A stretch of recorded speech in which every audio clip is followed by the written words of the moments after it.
ঘরবাড়ি সবকিছু তলিয়ে গেছে। খুবই আতঙ্কিত আছি যে আরো পানি বাড়ে কিনা। বন্যার পানির অবস্থা খুব ভয়াবহ অবস্থা।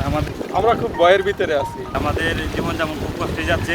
2-3 দিনের বৃষ্টিতে সিলেট এবং সুনামগঞ্জে পানির ঊর্ধ্বগতি বাড়তেছে। রাস্তাঘাটে খুব ভয়াবহ অবস্থা, মানুষ চলাচলের খুবই অসুবিধা, খাবার দাবারের অনেক বাড়ি করে পানি উঠছে।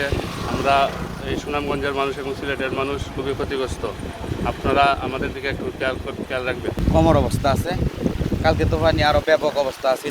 রাত্রের 3টার পর থেকে বৃষ্টি না হওয়ার কারণে আমাদের পানিটা এখন বর্তমানে কম। কালকে এই যে গাছ দেখতেছেন আমার এই রোডে এই পানির উপরে ছিল।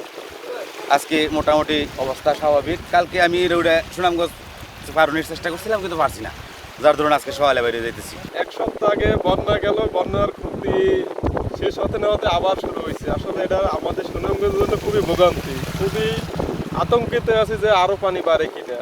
মানে সবকিছু মিললে মানে গরিব মানুষ যারা আছে তারা তো আশ্রয় কেন্দ্রে আসছে, যারা ব্যবসায়িক তাদেরও সমস্যা আছে। সবকিছু মিললে বিশাল সমস্যা। এটা প্রতি বছরই 1 থেকে 2 বার হয়ে থাকে এই বন্যাগুলো।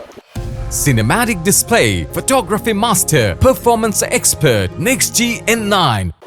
এই তো মনে করছে যে এই বন্যা একটা হয়ে গেল, পানি আর হবে না, কিন্তু আবার শুরু হলো মানে হঠাৎ করে। এগুলো আসলে আমরা খুব ভয়ের ভিতরে আছি। বন্যার পানির অবস্থা খুব ভয়াবহ অবস্থা। আমাদের ঘরবাড়ি সবকিছু তলিয়ে গেছে, ঠিক আছে।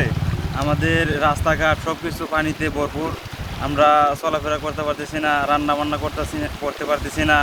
আমরা ঘরে খাদ্য নাই। এই দেখেন এখন আসছি এই যে আমাদের বাজারে যাইব, বাজারে গিয়ে কিছু সদা কিনতে হবে, টাকা পয়সাও নাই, অল্প কিছু টাকা নিয়ে আসছি। পানি তলিয়ে গেছে আর কি।